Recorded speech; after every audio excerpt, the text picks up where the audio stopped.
Eye Contact, a Mark Manning Mystery, Book 2. Author, Michael Kraft.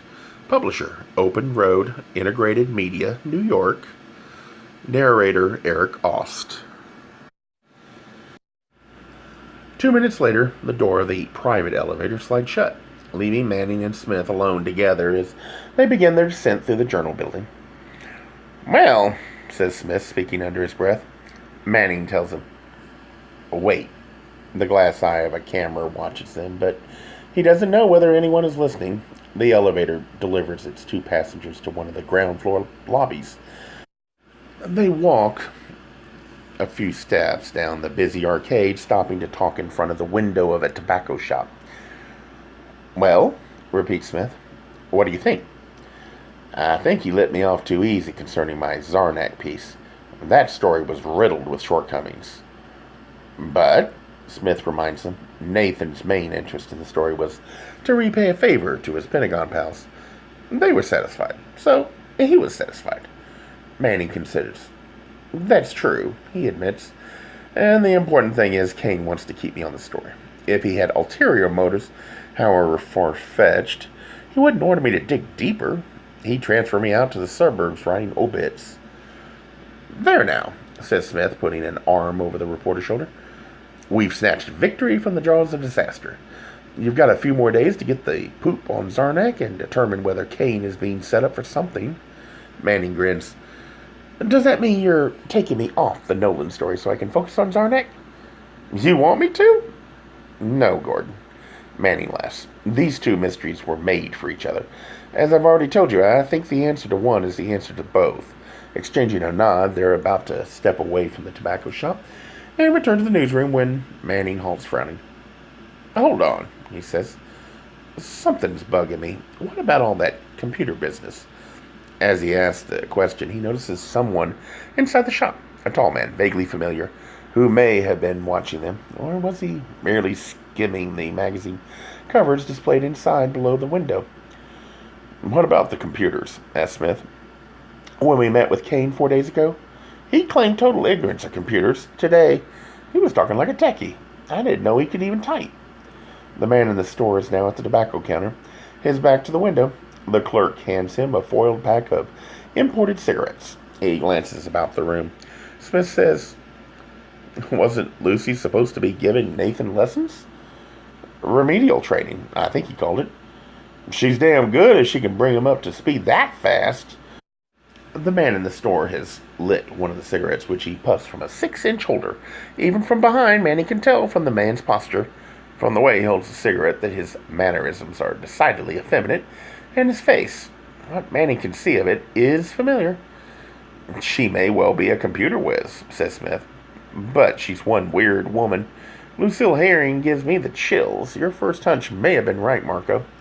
Maybe the Pentagon did plant her in Kane's office to facilitate some hidden agenda." Manning's attention is diverted by the man with the cigarette holder, who leaves the shop and brushes past him, apparently miffed at something. He does not make eye contact with Manning, but Manning gets a good look at the man, who limps through the lobby toward the street door. It is Victor Utley, Chicago's cultural liaison to the world. He twirls through the revolving door and disappears into the crowds on Michigan Avenue. Shortly after 6 that evening, Manning returns home to the loft. The sultry morning became a sweltering afternoon, and Manning was grateful for the air-conditioned privacy of his car during the short ride home. Pity those crammed into buses are dashing through crowds to catch trains in this weather. Environmentalist dictums notwithstanding, public transportation is a bitch. In the hallway outside the loft, he slides his key into the lock, turns it, and opens the front door. Cool, dry air greets him, like a hug, as the security system beeps its warning. He's first to arrive. Neil's not home yet. He taps in the code that disarms the alarm, closes the door behind him, and heads for the kitchen, tossing his briefcase on the counter. Cocktail time. Manning doesn't make a habit of fixing a drink every time he walks through the door at night, but this was a tense day, and a hot one, too. So he feels no qualms about digging from the freezer the bottle of Japanese vodka that is always stored there. He fills a short glass with ice and has begun stripping a sliver of peel from an orange. when he hears a key in the door. "Honey, I'm home." It's Neil, of course. The running gag line acknowledges that their household is anything but conventional. At the same time, it attests to a mutual commitment far more genuine than the cardboard marriages that populated the sitcoms of their youth. Manning rattles the glass of ice, calling, "Drink?" Silly question. Neil heads straight for the kitchen, dropping his briefcase next to Manning's. Manning plops ice into a second glass as Neil grabs his waist and plants a kiss on his mouth. "Hi there." "Hi there. How was your day?" Manning pours the Japanese vodka and twists the orange peel. This has been their drink since Neil introduced him to it on the night they first met. "Busy," answers Neil, "but productive. Come hell or high water, Celebration 2000 will be launched this weekend." "Bravo," says Manning, handing him one of the glasses. Then he lifts his own. "Kampai." They scold, then drink. "And how was your day?" Neil asks. Manning suggests that they sit down. When they have gotten comfortable on the sofa looking out over the lake, Manning recounts to Neil his early morning visit to Nathan King's office. He concludes, "So even though I was dreading Kane's reaction to Sunday's story, the upshot of the meeting was better than I'd hoped. I'm still in the story, with Kane's unequivocal support and pontifical blessing." "All's well that ends well." Neil sucks an ice cube into his mouth. "It's hardly over," Manning reminds him. "I still need to do a lot of digging on the Cliff Nolan story, and my reputation is on the line with this Zarnick business. It's a challenge that's mandated, not only by my own professional curiosity, but now by Kane's as well." He said there was no deadline, but the pressure is on. Manning swirls the ice in his glass, then drinks a hefty slug of vodka. He continues, "My suspicions about Zarnick got some reinforcement today from a linguistics professor down in Urbana. He'd seen my weekend story and was intrigued by Zarnick's use of the word so he did a little research. Not only is the word unknown in Zarnick's native dialect, it's not in the lexicon of any known language. It's a total fabrication. I might have guessed." "What's next, then?" Neil's tongue is numbed by the ice, so his words are barely intelligible, but Manning gets the drift. "It's time to talk to Zarnick again. I'm not ready to confront him, but I want to see if he manages to come up with any of the missing facts he promised. I've tried reaching him all day, but he's been unavailable. If I can't get through to him in the morning, David and I will just head over to the planetarium and camp out for him." Neil rattles the remnants of chopped ice in his glass. He tells Manning, "You've turned Zarnick into such a celebrity, no wonder you can't reach him. His aides, his people, are probably screening calls." Manning snickers at the irony of it. "Zarnick's not the only one who's hard to reach. You'll never guess who came to see me at the office today. Victor Utley." "Get out." "No, really. We had the strangest encounter, or non-encounter. Gordon and I were in the lobby discussing the meeting we just had with Kane, which had put me in a suspicious mood that bordered on paranoia. As we talked, I realized that this peculiar man was watching us from inside the tobacco shop. At least, it seemed he was. I couldn't get a good look at him till he left the shop and limped past us through the lobby. That's when I realized it was Utley.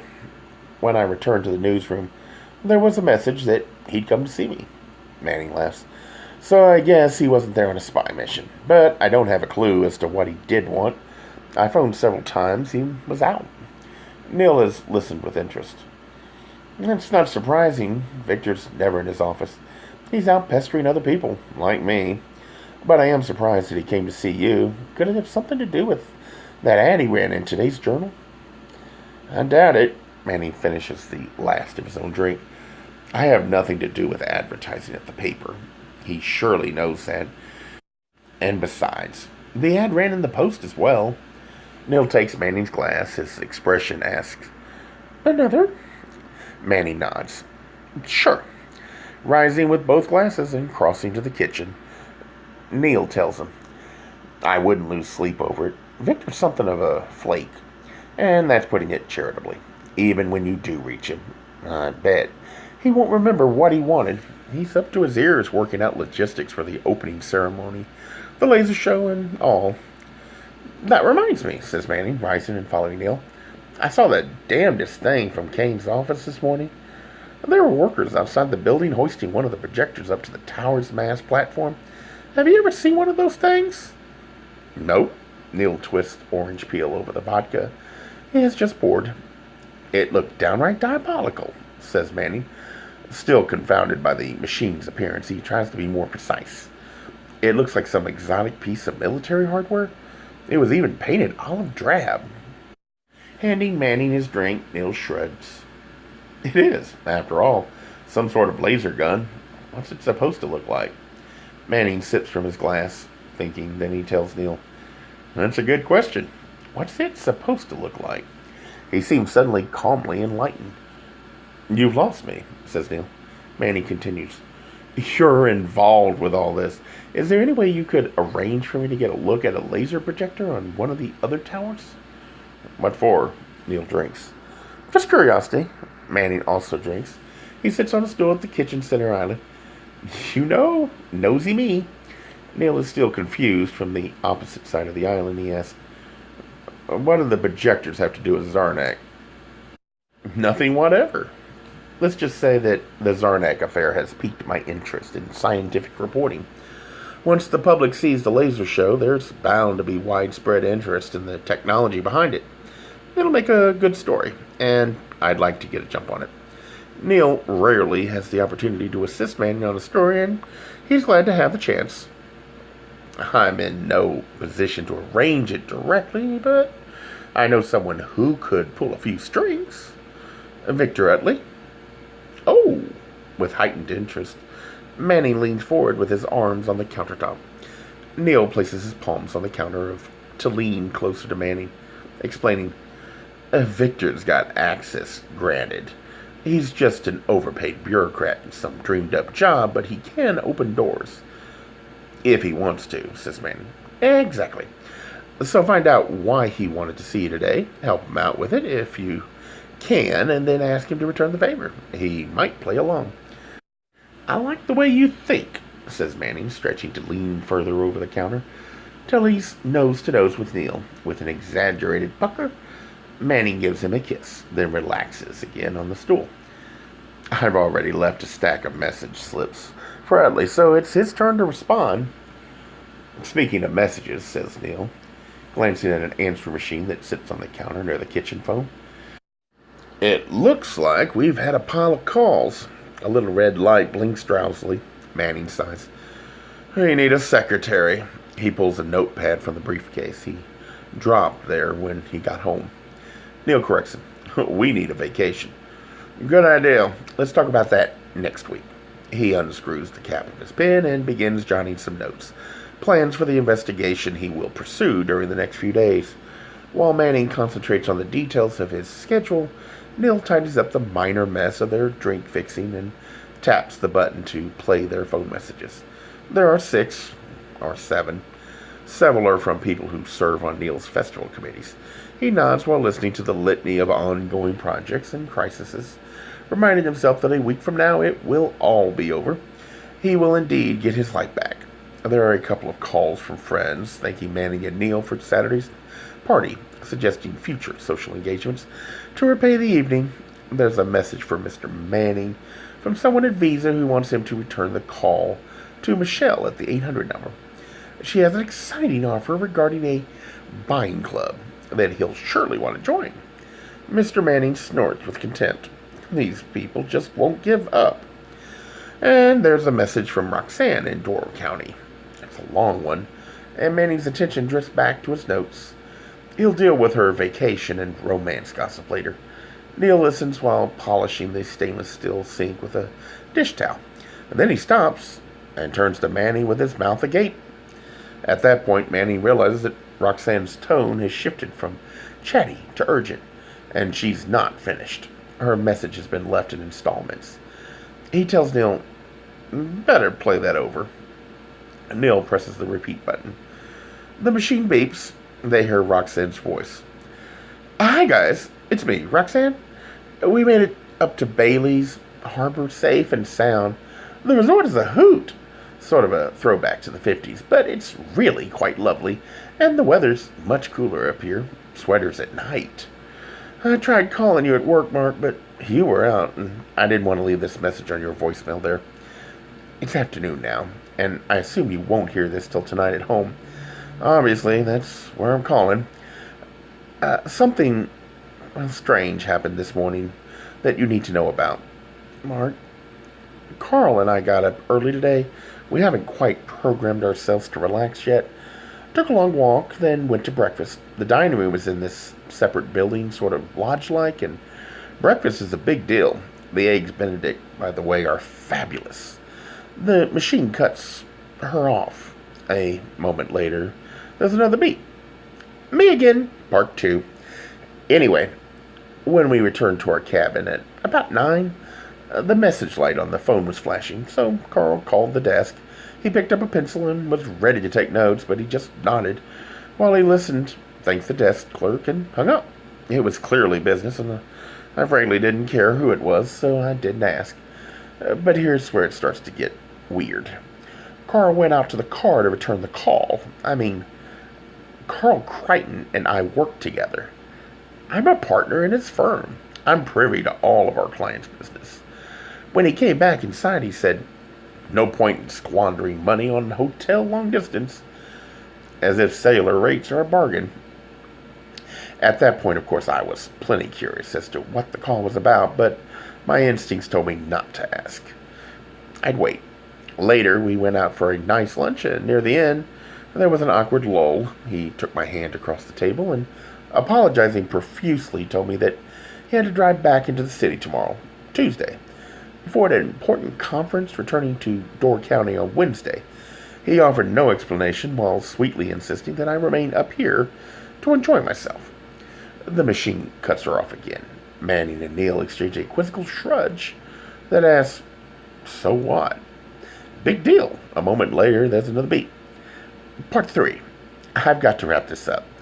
This will sound nuts, Mark, but I've done a little sleuthing, and I need to see you up here tomorrow while he's gone. I know this is short notice, and I know it's a long haul, but I'm telling you it's important. I've reserved a cabin in your name. I'll check with the desk later to see if you've confirmed the reservation. Don't phone me tonight. Carl will still be here. Now, I'm on the car phone, so anyone could be listening, and I can't go into more detail. But I will say this. It involves the Z person, and I'm scared. So get your ass up here. CIAO. There's a click, then a dial tone. The machine shuts off, signaling with a series of beeps that there are no more messages. Manning and Neil stare at each other in silence. For a few seconds, Neil asks, "What do you make of that?" "For starters," says Manning, "the Z person is obviously Zarnick."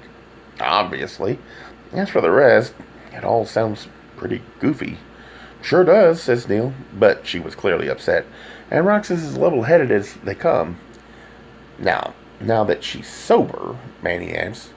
"Just kidding." He pauses and thought for a moment. When he speaks, his tone has turned serious.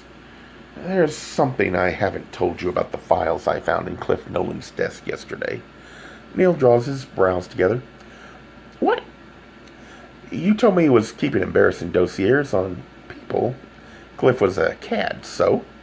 Manning looks Neil in the eye. "One of those files pertained to Carl Crichton?" Neil's astonished look asks for details. The file indicated that Cliff had recently met with Carl, and there were notes containing cryptic references to dates 30 years ago, when they were both apparently students at the University of Chicago. My impression was that there may have been a cheating scandal. Uh-oh. Uh-oh is right. Carl's file was only one among dozens that Cliff kept, so I convinced myself that I needn't be concerned about it. But now these developments with Roxanne... Neil sits on the stool next to Manning's and spreads his towel on the counter, folding it into progressively smaller rectangles. "So," he asks, "are you going?" Manning exhales a noisy, frustrated sigh. He taps a finger on the schedule he's been drafting. "This is exactly the time when I can't afford to drop everything and spend a day or two at a resort. just because a friend wants to talk. Then, too, she raised some enticing possibilities, and she's not willing to elaborate on the phone, so I guess I'd better go. Funny, he says, laughing more at the irony than at the humor of the situation. Nathan Kane all but ordered me to do some traveling this week. What's left to decide? Neil asks, unfolding the towel and smoothing its creases with his palms. Looks like you're getting a little vacation sooner than you thought. Hey, Manning's eyes widened. Come with me. You could use a little time off. Not now, I couldn't. Neil dismisses the suggestion. These days I barely have time to eat, let alone travel. Don't get me wrong, I'd love to tag along, and I certainly don't care for the notion of you and Roxanne spending a night alone together. Manning chortles. Come on, you know she's safe with me. Most likely, Neil admits, but I'm not at all convinced you're safe with her. Oh, says Manning. Neil has a point. It was Roxanne who first brought Manning and Neil together, a social courtesy, never meant to lead to romance. To the contrary, she had for some time entertained the notion of her own carnal involvement with both men. Her fantasies had been doomed from the start, but the hopelessness of her plan was not fully evident till she witnessed firsthand a budding friendship, the seeds of which she herself had planted. She did not deal well with what she'd wrought, so she attempted only 2 weeks after bringing them together to drive them apart. The same morning that Neil returned home to Phoenix from Chicago, his visit cut short by a drunken fight that Roxanne picked with him. She seduced Manning. His sexual history to that point, though sporadic and unsatisfying, had been strictly straight. When Roxanne lured him to her bed that morning, she assumed she had triumphed. Manning willingly capitulated, but their sex was cold and loveless. Motivated by frustration as Manning fucked her, he fantasized about Neil, and he then knew that his life would change. It would be months before he would summon the courage to act upon his desires with Neil. But ironically, it was that last intimacy with Roxanne, plotted to confirm his heterosexuality, that sent him down a different path, one that would change the very core of his self-identity. It was a change that he had feared. He sensed that it might be coming, and he spoke of it openly with Neil one night, when they first had the opportunity to stop flirting and get physical. Instead, they talked. Manning was faced with a label crisis, as he called it. He was terrified by the names that had been used to label people like Neil, and he couldn't fathom taking actions that would attach those labels to himself. Ultimately, though, his own sense of honesty and self-worth won out, and he answered the calling that spoke from within him to love another man. A particular man, Neil. The labels didn't kill him.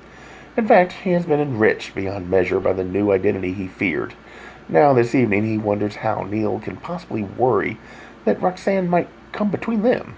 He rises from the stool where he has been sitting and steps behind Neil, wrapping both arms around him. He says into Neil's ear, "Do you seriously think that I could ever stop loving you?" "No." Neil lolls his head back, tucking it next to Manning's neck.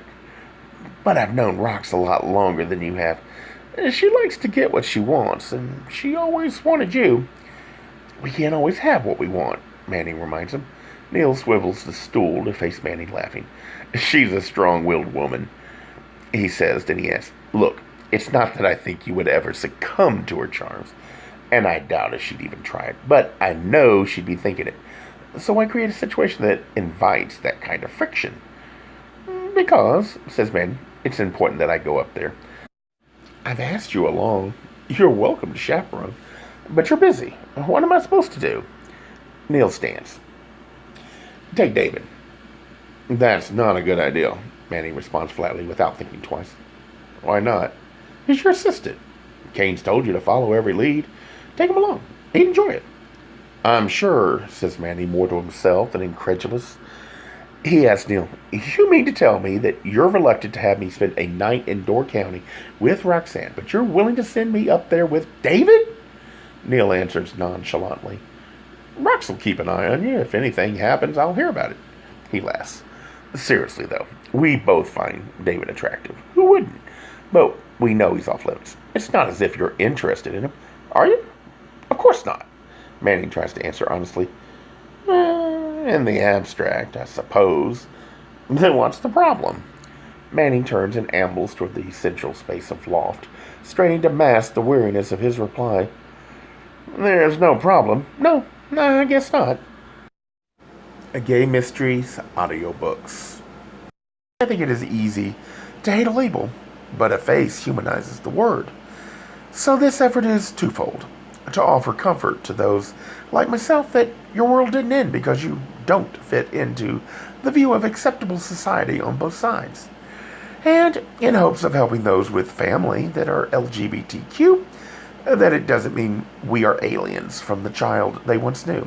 Reassure them so they can maybe be supportive at the same time, being true to their values.